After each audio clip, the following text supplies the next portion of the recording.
in terms of chart pattern trading and the Autochartist platform, remember that this is a platform that's going to help you with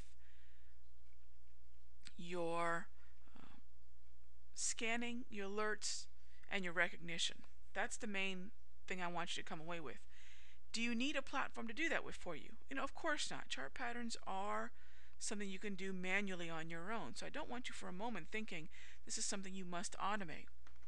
Okay, I'm never going to tell you that a system is going to be something that will do a job better than the trained human eye. However, what if you can combine the best of both worlds? Let the program, let the machine, if you will, do the heavy lifting, but then take your human eye and apply it to the results that machine made. Specifically, you take the Autochartist, which is going to scan, and what's scanning doing? Autochartist is recognizing the touch points, drawing the uptrend lines, downtrend lines, putting those together, discovering and identifying those chart patterns, and then alerting them to you. Now, depending upon how much you scan on your own and which time frames you do on your own, Autochartist is going to take a lot of that homework off your plate so you can focus more on filtering, order entry, trade management. So really, I look at it as a silent trading partner, or not so silent if you use the audio alerts. Okay, it's really up to you.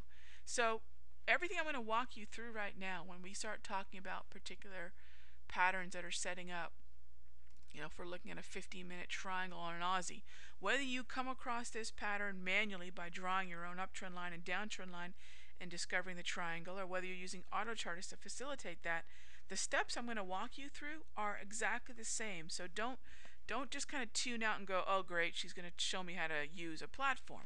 It's, on one hand, of course, I want you to be able to utilize a piece of software like this to the best of its ability. Okay, but the bottom line is, if you are capable and quick at identifying trend lines, support, resistance, and then putting that together to create a chart pattern, if you're quick at that, fantastic. You're still going to follow the same steps that I'm going to outline here. So whether you're using Autochartist or not, this is going to help you out. So I don't want you thinking this is just a software lesson. It's going to be whatever you want it to be in terms of manual or automation. And the bottom line is, no matter what you are doing with chart patterns, you have to know which chart patterns are appropriate for which market cycles. It's no different than our normal talks when I talk about beginning our analysis with, are we in an uptrend, are we in a downtrend, or are we in a range-bound market? And if it is a range-bound market, is it a volatile range-bound market? Is it a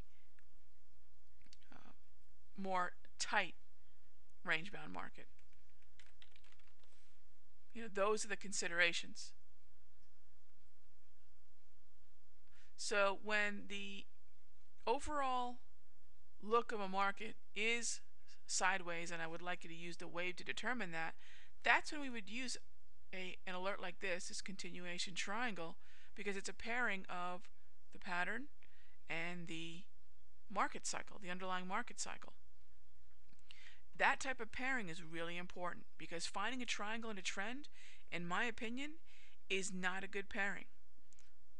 It's not the appropriate type of lines and levels that you want to be reacting to. Remember, think about it this way. If you and I were to pass around a chart in this group here, and we all kind of drew the lines that we see as support, resistance, uptrend line, downtrend line, dynamic and static levels, I would guess that most of us would probably have more or less the same lines drawn in the chart. So realize that it's what we do at these decision levels, if you will, these uptrend lines, downtrend lines, horizontal support and resistance, it's what we do at those levels that differentiates the different trading styles, it differentiates different traders. For every buy, there's a sell. I might be looking for a breakout through this downtrend line resistance.